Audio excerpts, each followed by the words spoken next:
here we go. This is the Skip Bayless Show. Episode 13. I will be the first to admit I do suffer from triskaidekaphobia, fear of number 13. So maybe in this case, let's call this episode 1-3 because I can trick myself in my mind to say 1 plus 3 equals 4, which is one of my all-time favorite numbers. So this is episode 4 in my mind. Next question. Today, on episode 1-3, for the first time ever, I'm going to tell you who's on my Mount Rushmore of sports all-time. And I'm going to tell you what Kareem Abdul-Jabbar did to me once upon a time. And I'm going to tell you about my first ever live TV battle on camera with a superstar athlete by the name of Herschel Walker, now running for senator in the state of Georgia. And finally today, I will share with you an opinion that I've always had about the Masters that might shock you and might outrage you, and I don't care. I'll get to that in a few minutes. As always, I will weave in some of your probing and provocative questions. I will answer said questions. But first up, as always, it is not to be skipped.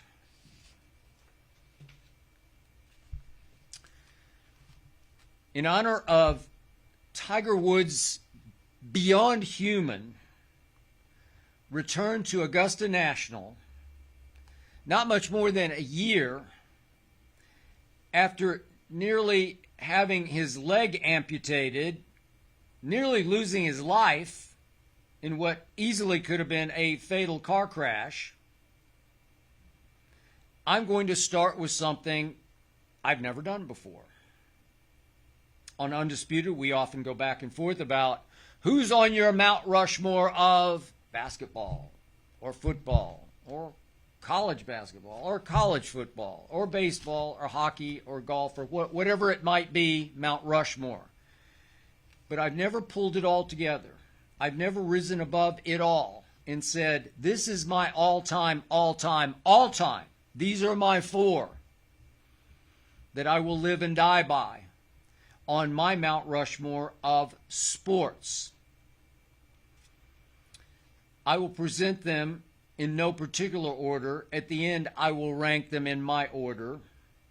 But I have to start with, probably no shock to you, a guy named Jordan, as in Michael Jordan, as in Michael Jeffrey Jordan, obviously the NBA GOAT.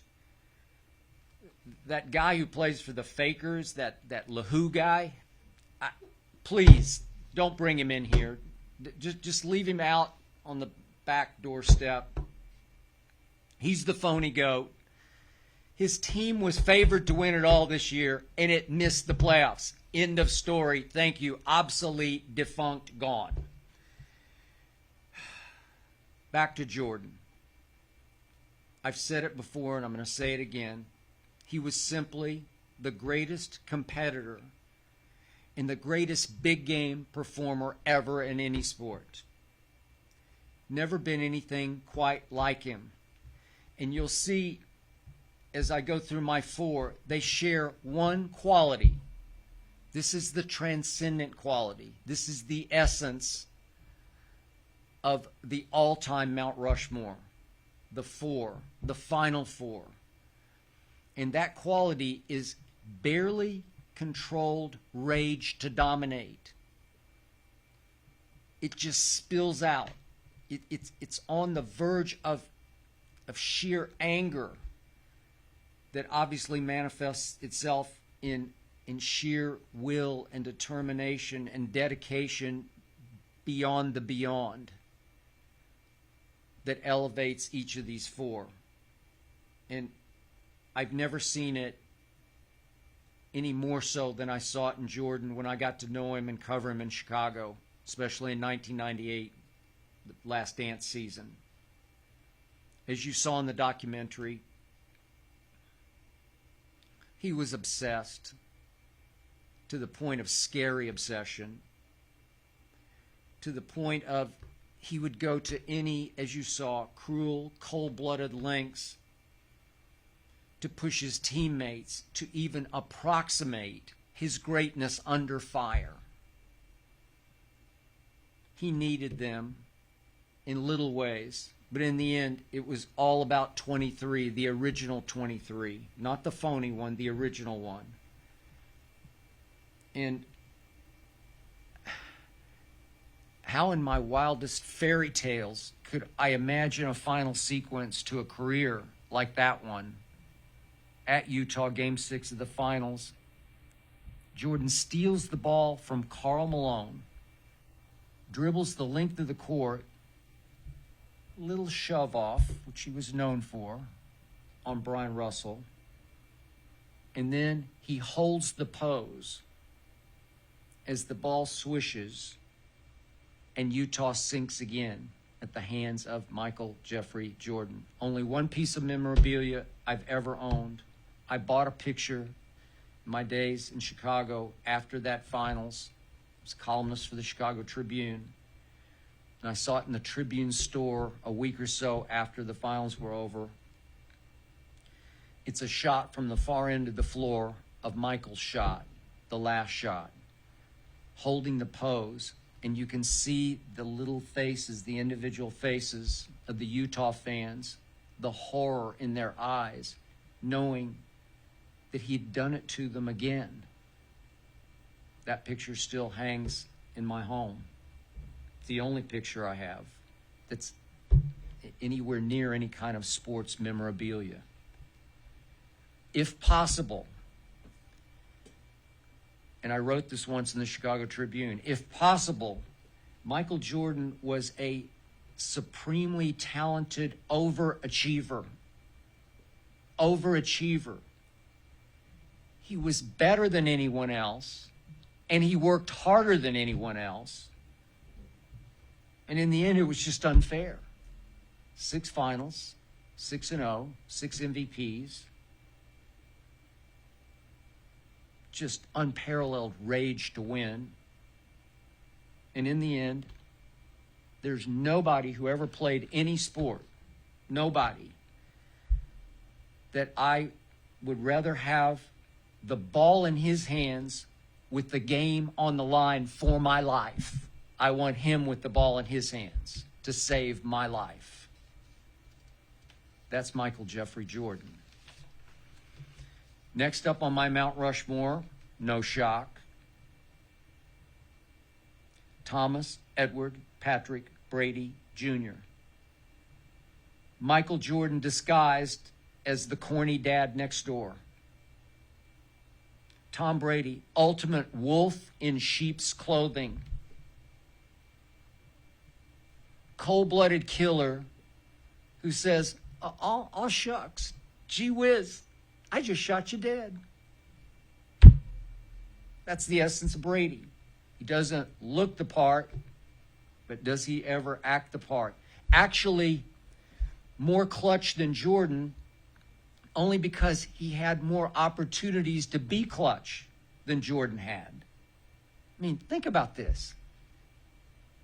In his first 6 Super Bowls, Tom Brady won them with game-winning drives in the fourth quarter overtime. First 6 out of 7. And by the way, Belichick, I'll go to my grave saying, cost Brady 2 more Super Bowls because Brady did what Brady always does in that first Eli Super Bowl. He drove him 70 yards for a touchdown. He hit Randy Moss for what I thought was the game winner with about 2 minutes left. 14-10 New England.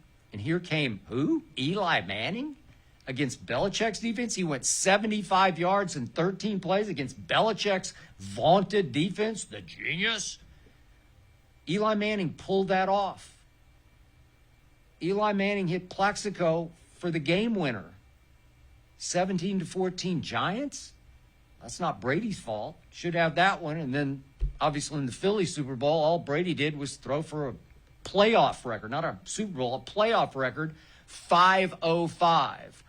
put up 33 on a top 5 defense, and Belichick's defense gave up 41 because inexplicably Belichick benched the guy who played the most snaps on defense during the regular season, Malcolm Butler. Don't get me started. Mysterious. Still inexplicable. Seemed like sabotagey to me, but don't get me started. Tom Brady has proven to be the greatest leader in the history of sports. I respect Ray Lewis. I respect my man Shannon Sharp, my debate partner on Undisputed. Great leaders. But man, what Brady did at Tampa, turning it into Tampa Bay, the Succaneers, 7-9 the year before, and completely changed the culture during a pandemic on a torn MCL at age 43 at that point, and then 44 last year, 45 next year. Brady's coming off arguably his greatest regular season ever. And obviously, he tried to retire, and he just couldn't put out the fire because the fire just rages in him. Doesn't look the part, but it's raging under the surface. I keep reading reports that his wife is furious with him, and I don't blame her. I'm sorry, wife, kids, they're going to have to come second for another go-round. That's just the way he lives. He's not going to be happy unless he's that way. And you know and I know he will be even more dedicated next year to preparing body and mind and soul to go win another Super Bowl. I'm not betting against him. I always say, never ever will I bet against that man. Even at age 45. He's Rushmore. Next up on my mount, maybe a little bit of a controversial choice in some eyes, Muhammad Ali. My favorite athlete growing up, and I cannot omit him from my Rushmore. He wasn't always the most dedicated. He wasn't always the most disciplined. He rose and he fell. He rose and he fell, and he rose. And yet, I want to make it clear, this has zero to do with Muhammad out of the ring. In his day, 60s, 70s, he took loud, profound, powerful stands against racism at a time nobody did as a superstar athlete. Nobody did. And obviously he refused to fight in a war he just did not believe in Vietnam, and it cost him the prime of his career. But that's not about this. Muhammad Ali was the most courageous fighter I ever watched, I ever studied. Young Ali, he beat you with his speed and his style. Older Ali, he beat you with his guts and his guile, his pain threshold and his will, and his strategic genius. Never seen anything like him in the ring. He was all about failing and overcoming. Failing and overcoming. No superstar has ever fought back any more than Ali did, because he lost the first fight to Joe Frazier at Madison Square Garden. It was a spectacle, and he lost it fair and square. And he fought back, and he beat Smokin' Joe the second time at Madison Square Garden, and then they nearly killed each other in the Thrilla in Manila. I've never seen anything like that. Nearly killed each other. Both wound up in the hospital. I'm not sure Ali ever quite recovered from it. They were both about ready to quit. And in the end, Joe threw in the towel, or at least his corner did. That's Ali. Ali lost to Ken Norton. Norton broke his jaw, and he bounced back and beat him twice. He lost the first time to Leon Spinks, did Ali. I was there. I covered it. He just didn't take it very seriously. And he bounced back, and I was there in New Orleans, and he got even with Leon Spinks. He didn't always keep himself in the greatest of shape. He stayed too long. His brain got battered. I was there when he fought Larry Holmes, and I picked him to win the fight with my heart and not my head. And Ali had no business in the ring with Larry Holmes at that point, and it was a mismatch of near fatal depth because he took another battering and beating. And I was there for his last fight. Saddest sports event I've ever covered. He did it just for the money, and I can't believe there was much money in it because they had cowbells between rounds to signal the start of the next round. It was Trevor Berbick who just toyed with Ali. I get all that. But the single greatest mind/body feat I've ever witnessed in sports was October 1st, 1975. I watched it only on closed circuit because it was in Kinshasa, Zaire. It was called the Rumble in the Jungle. And it was Ali against the Beast, who was George Foreman, who had beaten Joe Frazier, beaten him up. And George Foreman was just a bear of a man at that point. He was sullen and distant and flat out scary, and members of Ali's entourage, his corner, they didn't want him to fight because they thought he was literally going to get killed by George Foreman. I thought he literally might get hurt by George Foreman. And out comes Ali with a strategy nobody saw coming, especially the Beast, George Foreman. Rope-a-dope. He rope-a-doped him. He went and leaned against the ropes, and he let George Foreman just batter away at his midsection, at his stomach. Bam, bam, bam, bam. Is that all you got? Kept asking, is that all you got? Is that all you got?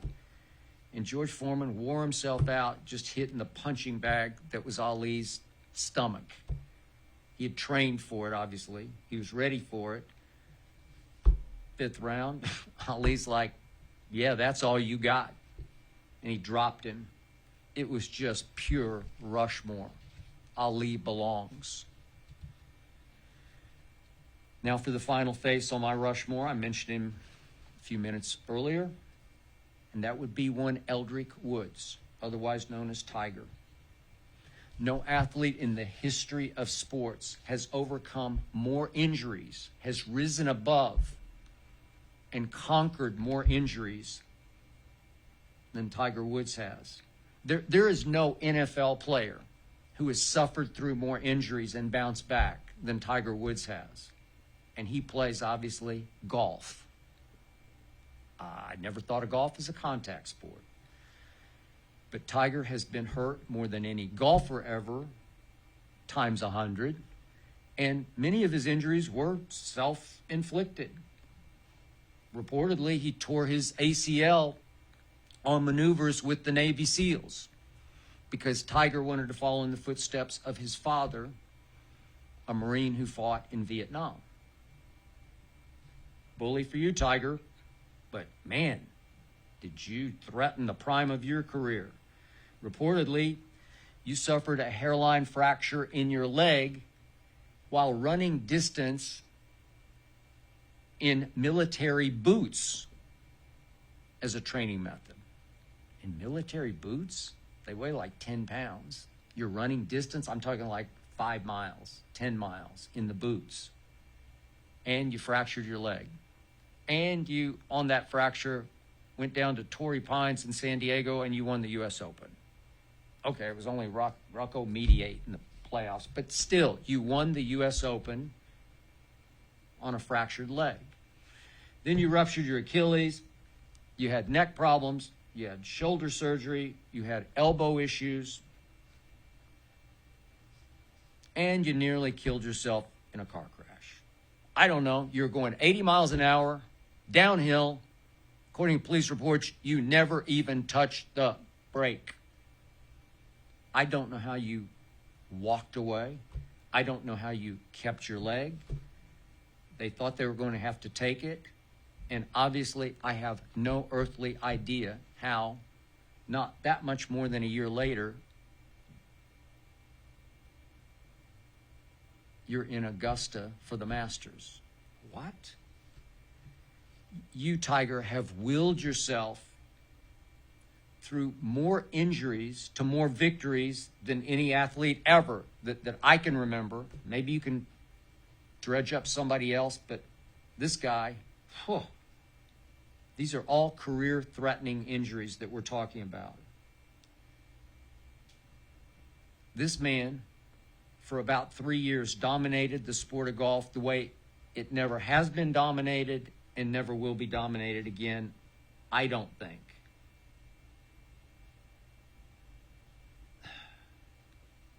This man is simply the greatest clutch putter ever. I was a Nicklaus fan. Nicklaus made a lot of big putts, but not like this man. And if you know golf, you drive for show and you putt for dough. Half your strokes are going to be with that flat stick. Tiger hits it like off the golf course half the time. I'm talking about into the wrong fairways, right and left, right and left. I don't know how he does it. Most spectacular clutch shot maker I've ever seen. He's just the drama king, because you want Sunday drama? Watch that guy wearing red on Sunday. He's got 15 majors to Jack's still 18, and now I'm to the point where I can't even bet against him passing Jack. He's 46 now. Is he going to win again soon? Majors? I like Brady, I just don't bet against him. Quick aside, quick story. There was one instance in the history of golf that is similar to what Tiger has gone through, and that was the great Ben Hogan. Also, car crash back in 1949, February 2nd, on his way back from the Phoenix Open, driving with his wife in the fog in West Texas. Ben Hogan and wife got head-on by a Greyhound bus, and they were both lucky to live. Ben had fractured back, broken leg. Don't think it was near amputation, but he was in a bad way. And I give Ben Hogan this. In just 9 months, he bounced back and actually came out here not far from where I'm recording this, here in West LA. He came to Rancho Park and played what was then called the LA Open and made it all the way to a playoff against Sam Snead and lost in an 18-hole playoff on a Monday to Sam Snead. So that was a great bounce back. And my quick personal story there is, I once wrote a piece when I was in Dallas in 1981 about Ben Hogan, because I occasionally played golf at a club called Shady Oaks in Fort Worth, which Ben called home. And he had become almost a ghost figure, an apparition to the members at Shady Oaks in those days, because he was 68-ish, I think, late 60s. And he refused to putt anymore because he couldn't putt anymore because his hands were too shaky to even take it back. He had the putting yips, and he despised putting because he thought it was way too big a part of golf score. Like he wanted to reduce the impact of putting on golf, and nobody would listen to him. But I saw him one day as I was playing the 18th hole, because he was on an adjoining fairway that was unused. It was just an open fairway without a hole at the end of it. And he would hit practice balls by himself with the club dog named Max, back and forth with 5 irons. And they said he would hit like 50 golf balls and they'd be within 5 feet of each other. And I wrote about this ghost figure, this Howard Hughes figure that Ben Hogan had become. And believe it or not, he wrote me a letter. He was distant. A lot of media people thought he was arrogant and elusive, sometimes surly. About to talk about Kareem Abdul-Jabbar, who was in the same mold. And yet he wrote me a great letter. It was fun and funny and upbeat, and he loved what I wrote, and I didn't think it was that lovable.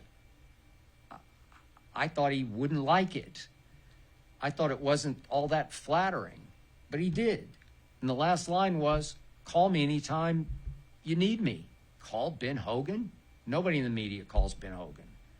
He didn't talk to the media.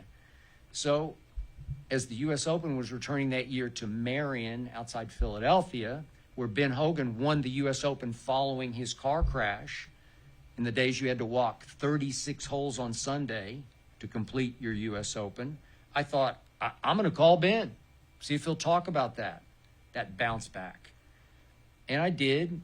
He worked for a company called AMF Voight that he owned. It was Hogan Company, and I got his assistant who just put him right on the phone. Hello, it's Ben. How you doing? Nice guy. I told him what I wanted to do, and he said, I'll talk to you about it, but you can't quote me. I'm like, I can't quote you? He said, if you quote me on this, I'll get calls tomorrow from here to Scotland. Everybody will want to interview me about Marion, and I just don't want to do all those interviews. So I'll talk to you, but you can't quote me. Well, what was I supposed to do? Say no to Ben Hogan? But it's meat before shark. He's going to tell me award-winning quotes about struggling through the 36 holes on a hot Sunday, a humid Sunday in Philly to win the U.S. Open after a near-fatal car crash. And I can't write it? So I said, okay. And I interviewed him, and it was sensational. And I took it into my sports editor at the Dallas Morning News, and I said, you won't believe this, but. He said, well, is there any way you could write it like through Hogan's eyes? This is what Hogan must have been feeling? Well, that's just insane. You can't do that. How would I know? And I wrote that. I tried. And it was the single worst column I believe I've ever written in my life. But only I and my sports editor knew it was completely accurate because I got it from the horse's mouth. So that's my Rushmore. Jordan, Brady, Ali, and Tiger, but I will reorder them if I have to. If you make me rank them, I'll go Jordan, Brady, Tiger, Ali. So in order, those are my four. If you want to argue Pele or Gretzky or, I don't know, any of the other soccer stars, Messi, Ronaldo, Maradona, on and on, you can. God bless you. I struggled with Ali versus, and you're going to call me crazy, Barry Bonds. I covered him in the Bay Area. Greatest hitter ever. Beyond Babe Ruth. The only hitter I've ever seen who actually, for that year in 2001, had the advantage over the pitcher. If they threw him a strike, he hit it, and he hit it hard. And it either hit the wall or it carried the wall. I've never seen anything like that. And by the way, he did win 8 Gold Gloves, so he was a pretty good left fielder. You want to talk about a great player, a dominant player, but he didn't win anything. They should have won that 2002 World Series. They were in position, but they didn't close. And my favorite St. Louis Cardinal growing up was Bob Gibson. I still think he was the greatest pitcher ever, but I can't quite go to Rushmore. Before I taped today, I went back and forth with my friend Lil Wayne about Rushmore, and he sent me his. And he went Jordan, Tiger, Kobe, Dion. Kobe, Dion. And I'm thinking Kobe and Dion. And I texted him back, I can't hate that. So if you want to go there, you can go there. But I will stick with my 4.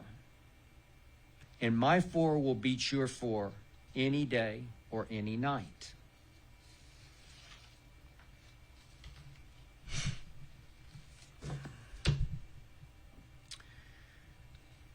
Let's take a question from you, shall we?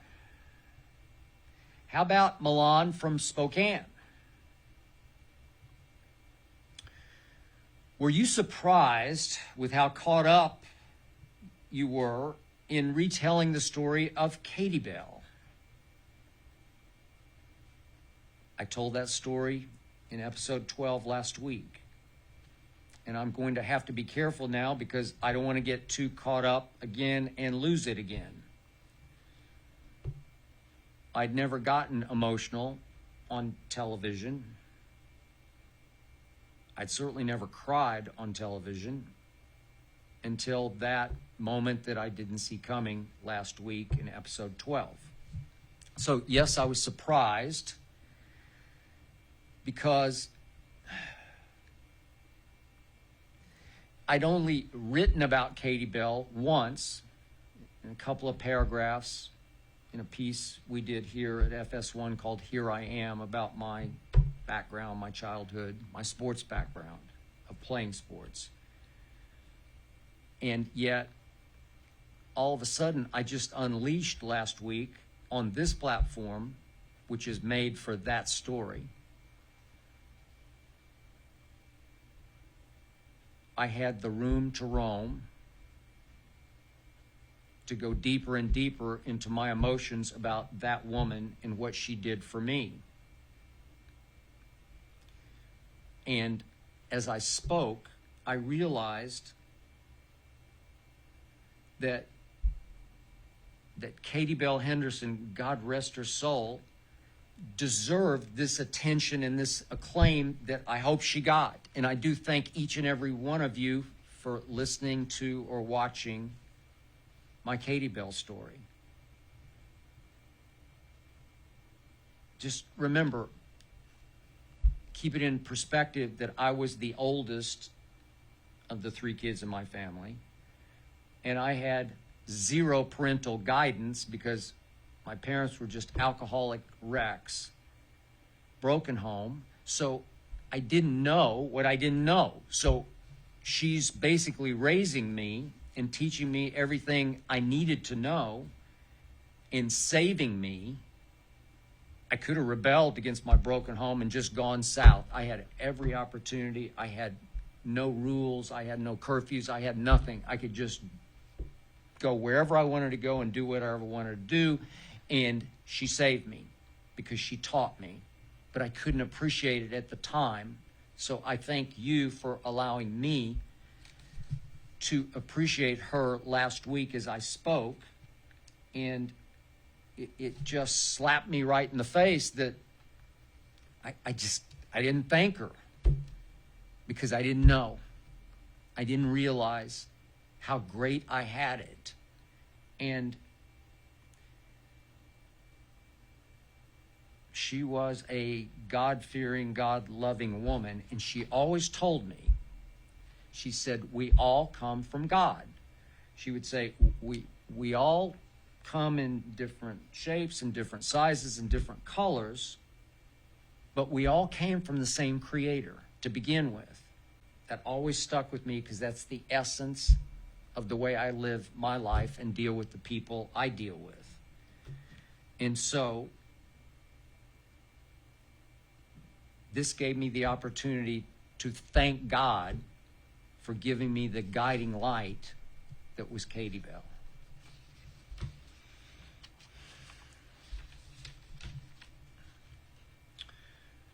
A quick personal story about Kareem Abdul-Jabbar. Of course, he has been in the news of late, once again, for criticizing LeBron James. And then saying, oh, I didn't mean to criticize LeBron. Yeah, you did. You really did. Look, I believe that Kareem is more and more threatened by the possibility that has now become the probability that LeBron is going to eclipse Kareem's all-time NBA scoring record and potentially render Kareem irrelevant, obsolete, by taking away his greatest claim to fame, one that he's been able to thrive on, to flourish under for many, many years. He has been the scoring king of the NBA. It's quite a feat. And it did keep him in the public eye because, wow, it looked unbreakable. until LeBron made it to year 17 and 18 and 19. He just kept on keeping on. As I pointed out a few weeks back, when LeBron passed Karl Malone, LeBron had taken 521 more shots than Karl did in his career. And that's about to happen to Kareem. LeBron will have taken more shots than Kareem. And I'm sure it's just tearing Kareem up. He can't stop it. And so he lashed out the other night. He goes to the Laker game to present his award, the Social Justice Champion Award. Heck, if you'd asked me, I would have thought he was presenting it to LeBron. But it was to Carmelo Anthony. Good for Carmelo. Who knew? But in so doing, as he was interviewed by the media at the game, Kareem lashed out at LeBron. And I believe he was trying to discredit or disqualify LeBron so people will think less of LeBron when he renders Kareem obsolete. It's a little childish. It's a little petty. Maybe it's predictable. But to lash out at LeBron, to criticize him for the stances he's taking concerning the black community, are you kidding me? Of all the athletes in the world, that's the one place you cannot criticize LeBron, is for any social justice stances he's taken concerning the black community. He's at the pinnacle. He's the greatest. What are you doing, Kareem? Are you completely out of touch? Do you even know what you're talking about?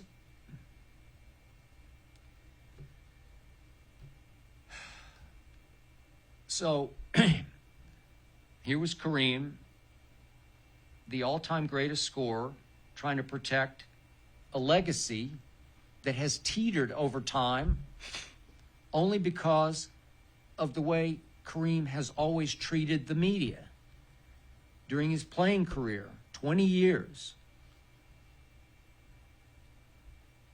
I mentioned Barry Bonds. I never liked Barry Bonds, but he was Kareem. Kareem was aloof, difficult, distant, surly to the media. And it was hard for the media to like Kareem. And I don't believe he ever quite got the credit he deserved for his greatness, because the media just had a hard time with Kareem. You're just human in this job. And yet, what I always tried to appreciate was, I believe Kareem had a hard time trusting the mostly white media during his playing days, back to UCLA days, heck, back to Power Memorial days in New York City. The mostly white media, maybe at that point the all-white media. And remember, Kareem protested way before his time. 1968 Olympics, Kareem said, I'm not going. I will not represent a country. I will not try to win a gold medal for a country that oppresses black people. Way to go, Kareem. It's quite a statement he made. And so I tried to work through Kareem's surliness, his distance from the media, his aloofness, and I tried to respect him. And I definitely bought the book that he wrote, because he can really write. Gifted writer is Kareem. 1983, it was called Giant Steps. I took a giant step, I plunged into it, and I devoured it and absorbed it. And I got a call from the LA Lakers PR director, who was a buddy of mine from way back, and he said, hey, I got something for you. Kareem is actually doing interviews for this book. Okay? He almost never does interviews. He almost never does post-game interviews, just gamey interviews. I said, fine. I'd love to. He said, okay, I'll make it happen, and I'll let you know when it will happen. And when the Lakers visited, I was in Dallas then, 1983, on a Saturday. They were going to play a Sunday evening game. They held a practice at a little arena called Moody Coliseum on the campus of Southern Methodist University. And I was told by the PR guy that if I would come to practice and wait until the media was allowed in at the very end of practice, that Kareem would sit with me for a few minutes until the bus left to go back downtown to their hotel. Done deal, booked it. I banked my whole Sunday column on my session, my little interview with Kareem Abdul-Jabbar about giant steps. Trust me, I counted on that interview. And practice ended, and I walked onto the floor at Moody, and I looked for the PR guy, and I couldn't find him. And a few minutes passed, and he came back out of the locker room. Did the PR guy giving me one of these, like, he said, I don't know what happened, but he's gone. He said, maybe he had a friend who took him back to the hotel, but he's gone. And I said, did he know? He said, yes, he knew. He knew you were waiting for him. You have no idea what that does to a young columnist who banked his whole Sunday column on this interview.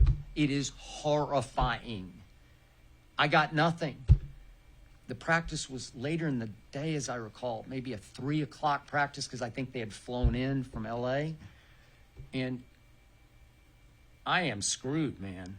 I got nothing.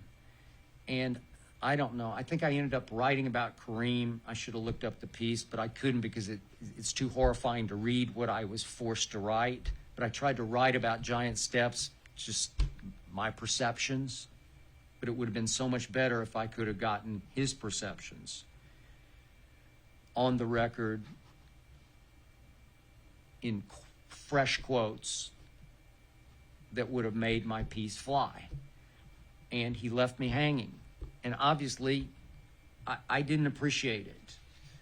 And this wasn't about race relations, the black superstar versus the white columnist. This just came down to common human courtesy, decency. And speaking of colors, it's almost like I saw his true colors. And in the end, it made me like Kareem even less. It just made it harder and harder. And it made me realize that throughout Kareem's career, that when it comes to public relations, he just hasn't been able to score many points.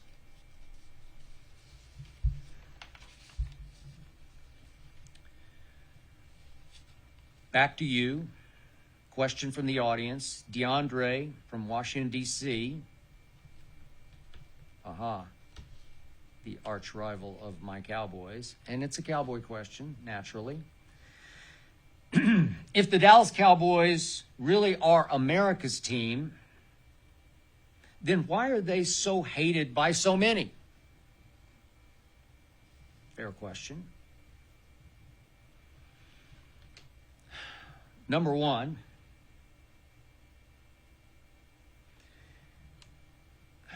those billions of Cowboy haters out there should know that we did not nickname ourselves America's team. I'm a lifelong diehard Cowboy fan. NFL Films did that to us. This was actually my first year in Dallas as the lead columnist for the Dallas Morning News. It's the 1978 season. NFL Films put together highlight videos, packages, films for each team. And they had to name or nickname each highlight film. And for the Cowboys' 1978 season, they called it America's Team. Wow. That's probably in large part because the quarterback for the Cowboys at that point was nicknamed Captain America. Roger Staubach, my all-time favorite Cowboy. But I figured this was not going to sit well with the rest of America. And I remember calling the great Drew Pearson, now in the Hall of Fame, finally, Staubach's favorite target, the day after that dropped, America's team highlight video.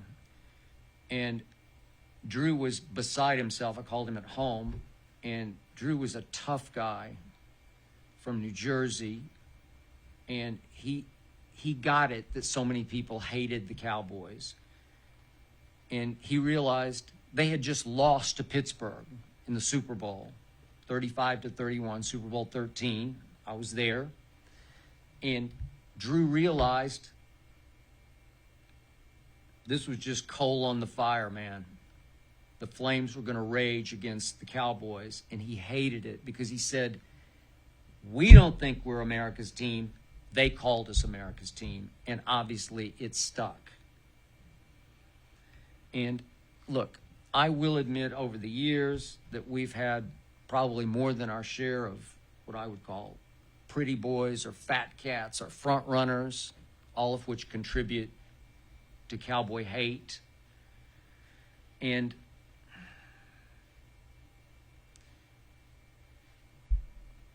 I will be the first to admit that they're loved because they're always pretty to very good. And they always have had the coolest uniforms in sports. I don't care what you say, and that produces love and hate. But that metallic blue, man, Tex Schramm, the sort of original architect of the Cowboys, their first president and GM, once told me that he actually had a TV camera brought into his office when he was selecting that color, and he kept putting colors up to the TV camera to see how they played on what would be television, and he chose that shade of metallic blue just because it was so pleasing to the eye. And then they originally had the big white stars on the shoulder pads, and obviously the blue star on the helmet, and that silver and the white. It's the coolest uniform in sports.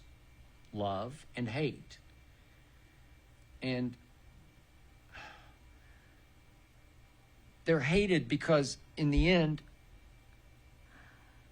all too often, they just fall right on their pretty faces when it really counts. And I'm the first to admit, I live with that pain. And I'm the first to admit, it seems like it's been forever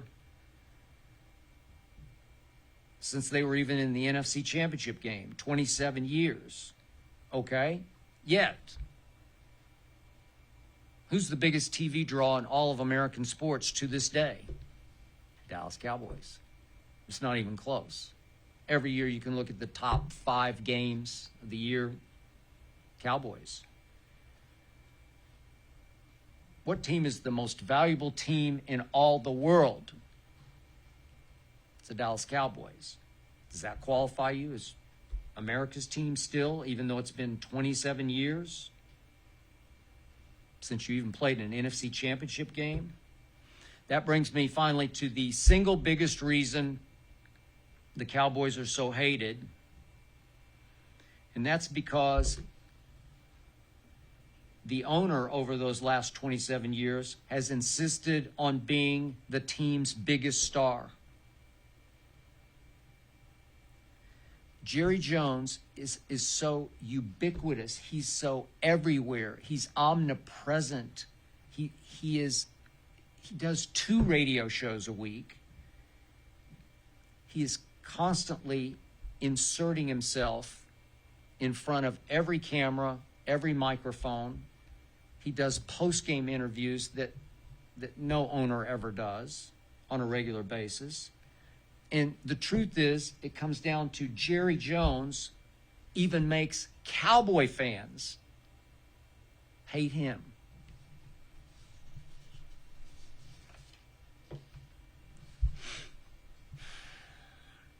It is time for a flashback concerning the aforementioned Dallas Cowboys. The USFL springs back to life on Fox next week. And in honor of that highly anticipated occasion, allow me to tell you my Herschel Walker story about the night Herschel and I went at it on live TV. Understand, Herschel Walker was the USFL in its first life, beginning in 1983. Herschel at the University of Georgia won the national championship as a freshman. He was the driving force. He won the Heisman Trophy 2 years later. The USFL allowed players to come out a year early, so he went to the New Jersey Generals because he thought they were offering far more money than he could ever make at that point by waiting a year and then playing in the National Football League.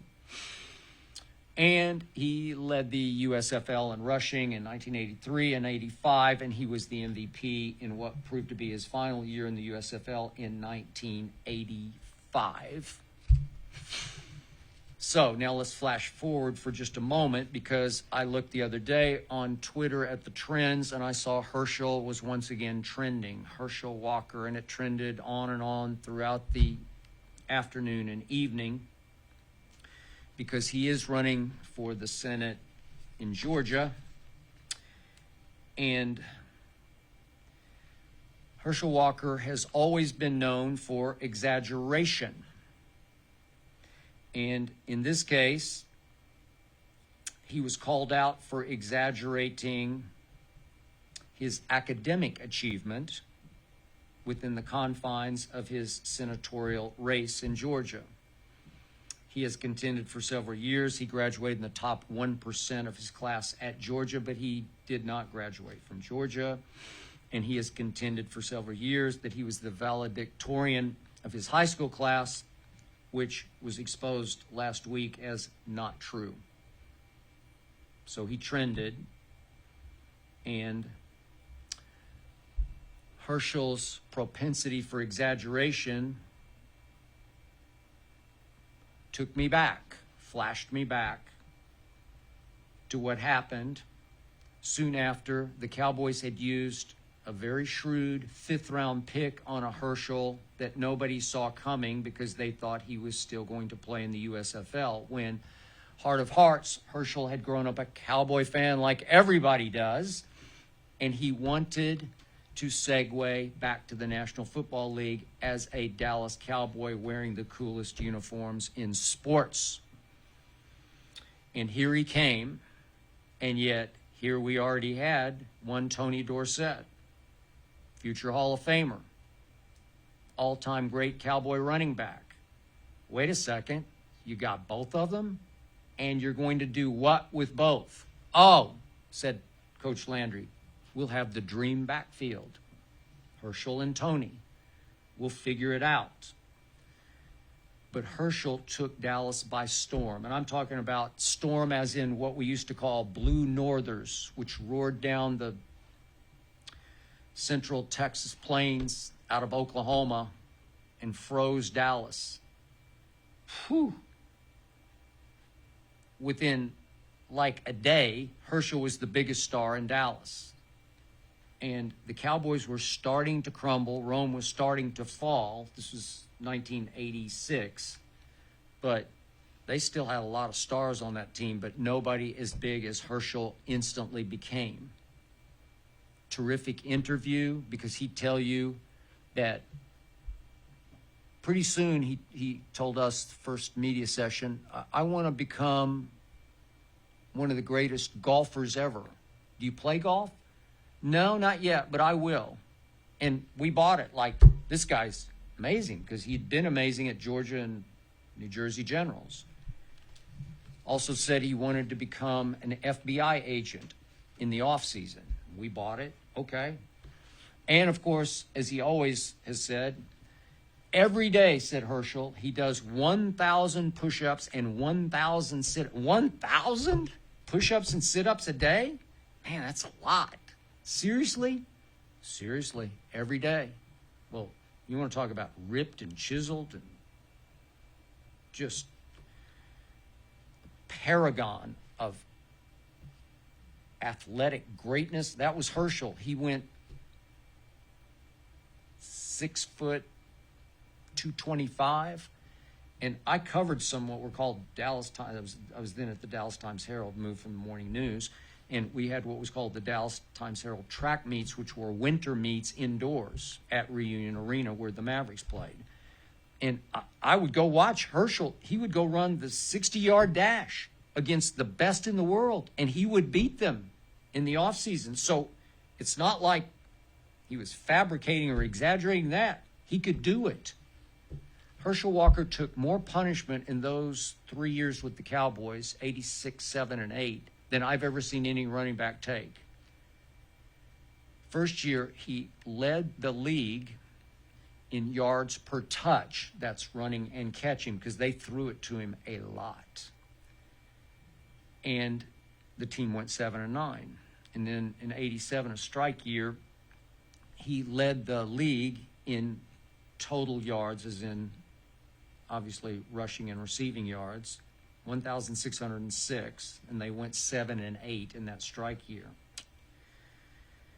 And then he had career highs and carries and yards, rushing yards in 88, and they went 3-13. So it wasn't contributing to winning, but it did contribute to running Tony Dorsett out of town.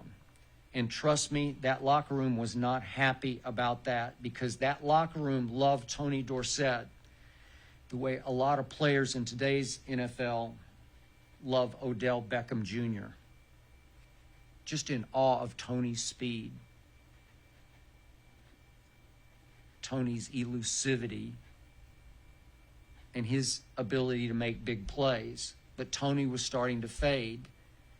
And Herschel basically talked him out of town with his 1,000 sit-ups and 1,000 push-ups a day. And the locker room did not like what they thought was gross exaggeration. So several of the players began to pull me aside and say, hey, that's a bunch of baloney, except they didn't say baloney. There is no way he does 1,000 and 1,000. And Everson Walls, the leader of the defensive backs, the great Everson Walls, told me that during warm-ups one day, as they were doing their calisthenics, their stretching, he said, I just leaned over to Herschel and I said, Bull, you know what? You're running Tony out of town with all this 1,000 talk, and I'm calling you on it because you don't do that every day. Yeah, I do, according to Everson, said Herschel. And yet I continued to hear it from the players I trusted. You got to call him on this. So obviously, Jerry Jones buys the Cowboys in 89, and Rome has fallen by then, and Herschel's it. He's all they got left. They traded Dorsett off to Denver, and he had one last year in him. He was basically done. But there was still lingering bitterness about Herschel. So one day early in 89, I just wrote it, that there are a number of players on this team who just don't believe in the 1,000 and 1,000. Herschel at that point was doing his own TV show. It was on a cable station in Dallas, and it was only in Dallas. But every Friday night, he did it live. And his producer called me and said, Herschel would love to have you on, and he would love to go at it with you about what you wrote about him. And I thought about it. I'd never done anything like that before. And I said, I'll do it. I'll be there. And the producer warned me, this is a live studio audience, and they love their Herschel. And he said, you're going to have to be ready for the audience reaction, but you'll be okay. We'll have your back here. Herschel wants it to be good-spirited, but spirited. Okay? I'm game. I'll be there. They booed me off the stage. They booed me the way nobody's ever booed me and booed me. They booed my very name when I was brought on stage by Herschel and his co-host. And I hung in and I fought back, And I hung in and I fought back, and we went round and round about who told you this. I said, well, I can't give you the names, but trust me, several players told me this. And I, as I left, got really booed literally off the stage, and waiting in the wings was the next guest. One of the greatest, if not the greatest running back ever, Jim Brown, was waiting in the wings. And I had to pass him as I walked off stage. And he grabbed me by the sleeve of my sport coat and pulled me to him. And he said, young man, I was a young man at that point. He said, young man, that was the greatest television I have ever watched. That's a quote from the great Jim Brown. Greatest television I've ever watched. And I said, thank you, sir. I knew him a little bit, but not a lot. And he said, now I got to follow that. Well, he's Jim Brown. I think he did okay. Now for the punchline. The following day, the Cowboys were flying to Green Bay for a game on Sunday. And for once, I asked the Cowboy PR people, could I hitch a ride? Because it's just impossible to get to Green Bay. You have to fly to Milwaukee and either rent a car or take a puddle jumper up to Green Bay. It's no good. It's hard. And I hated it. And they said, yes, we can work you in. Several media people rode the plane, but this is one of the few days that I flew with the team. I get on the plane, and as I'm trying to adjust in my seat and put my bag under the seat, all of a sudden I feel somebody hit me on the back. It's Herschel Walker as he's entering, and he winked at me. He was actually slapping me on the back and thanking me for the night before. So he wasn't mad at all because he also, like Jim Brown, thought it was nothing but great TV. Wow. So I learned something about Herschel. He loved making great TV, and it didn't offend him. It didn't make him angry at me. He liked it. And I liked it that he liked it. And I actually loved it. And that was the first time I'd ever done that. And that helped launch my career that has led me to here. Because I have done that post-Herschel many, many times with many, many athletes and obviously many ex-athletes in the debate format on live television. You know, the ultimate punchline to this is that about 4 days later, the next Thursday, it was announced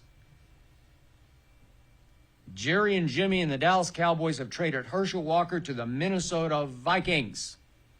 A lot of people in Dallas said, what? He's all you got. And then you start looking at the haul, the draft picks, and the players if you wanted to keep them. And Jimmy, at the press conference, called it the great train robbery. Love Jimmy for that. And it was. And all of a sudden, Jerry and Jimmy have the foundation to build a dynasty. And those draft picks yielded Emmitt Smith and Darren Woodson and Russell Maryland. I could go on and on. There were a couple of swings and misses, but they had so many. It was just hard not to win with that. And they didn't just win. They won 3 Super Bowls, thanks in large part to the Herschel Walker trade. And Herschel flamed out in Minnesota, and ultimately, a few years later, it was 96 and 97, he came back to the Dallas Cowboys sort of helmet in hand and played special teams for them. I couldn't believe it because he loved playing and living in Dallas. And Sports Illustrated called me and said, we would like you to do a story on Herschel Walker. Do you think he would talk to you? Yeah, I think he would. I don't know him that well, but I did have this little clash that seemed to end pretty well. And I interviewed Herschel, and it was great. And it helped me write a pretty good story for Sports Illustrated about the life and times of Herschel. He's had some tough times. He's had some psychological issues that he's had to work through. And I'll be the first to say I do not share his political views, But in the end, I must admit, I liked him. And in the biggest picture, what I never understood about Herschel Walker was he was so great and he was smart that I never could understand why he had to exaggerate any of that. 1,000 and 1,000 or top 1% or valedictorian. No, you don't need to do that. You don't need to fake it until you make it. You've already made it. That's what's always perplexed me the most about one Herschel Walker.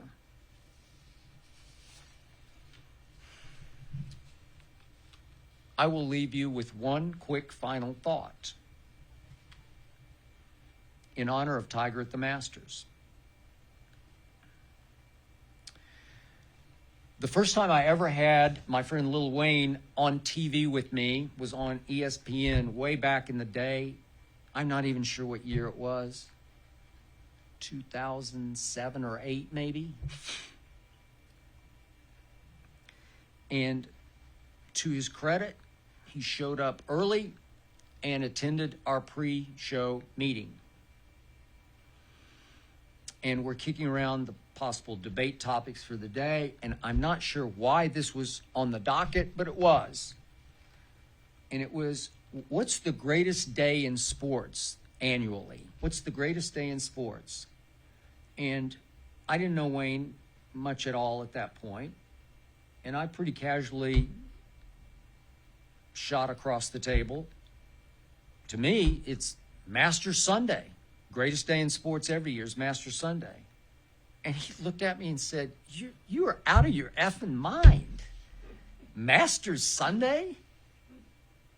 I said, you got to understand, it's really not even to do with golf. It's just that no sports event I know, as a viewer and a sports addict, no sports event delivers the consistent drama than Masters Sunday does. Obviously, it's a 4-day event, Thursday, Friday, Saturday, and then Sunday. And it's because that golf course, it's the most beautiful place in the world to start with, but it is flat out creepy because those pines are towering. On TV, you can't get just how eerie and creepy it is because they reach into the heavens like Jack and the Beanstalk. And it gets quiet down there around what is called Amen Corner, and you better say your prayers before you venture into Amen Corner because that golf course will devour leaders on Sunday. Once did a magazine piece on Augusta National, and Ben Crenshaw called it a mystical cathedral. That's what it is down there among those pines, especially on a Sunday afternoon. It's the wildest ride in sports because it is so high risk, high reward.